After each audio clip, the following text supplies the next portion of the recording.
Gabit hapon ng buhay ay sumapit na.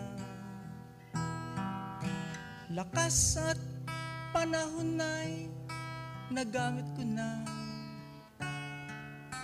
Panginoon, sana'y napapurihan kayo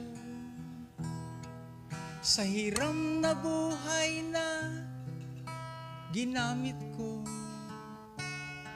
Itinakda ng Diyos ang tao na may hangganan upang ikaw at ako walang ipagyayabang. May oras pa akong ibahagi sa aking kapwa Ibanghelyo ng Diyos na mabuting balita na si Jesus ay namatay, inilibing muling nabuhay. Kay Jesus makakamtan ang buhay na walang hanggang. Hiram lang ang buhay mo.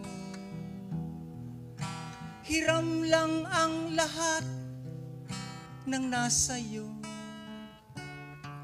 Hiram lang ang buhay mo. Wala kang pag-aari dito sa mundo. Hiram lang.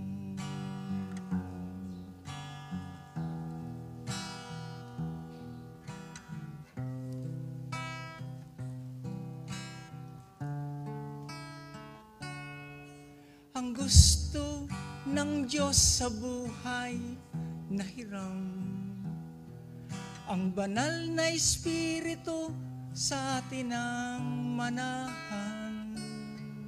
Sundin natin ang utos ni Jesus na ipangaral at ibahagi ang salita ng Diyos, na si Jesus ang daan, si Jesus ang katotohanan, at ang buhay na magpawalang hanggang. Hiram lang ang buhay mo. Hiram lang ang lahat ng nasa iyo. Hiram lang ang buhay mo. Wala kang madadala dito sa mundo. Wala ka ring ipagmamalaki, wala ka ring ipagyayabang. Ang lahat ng nasa iyo ay hiram lang.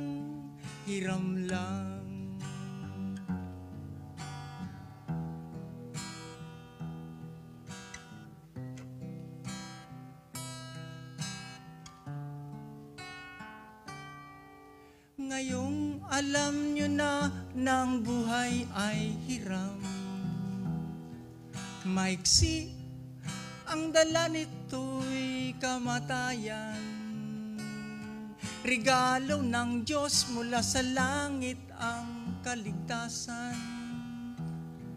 Ngayon na tanggapin, wag niyong ipagpaliban.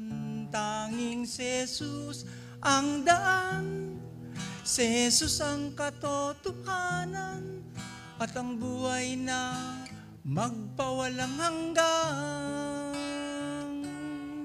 Hiram lang ang buhay mo. Hiram lang ang lahat ng nasa iyo. Hiram lang ang buhay mo. Wala kang madadala dito sa mundo. Wala ka ring ipagmamalaki, wala ka ring ipagyayabang. Ang lahat ng nasa iyo ay hiram lang.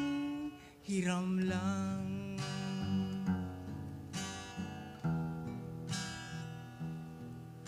Salamat sa Diyos at tayo'y sandaling pinahiram.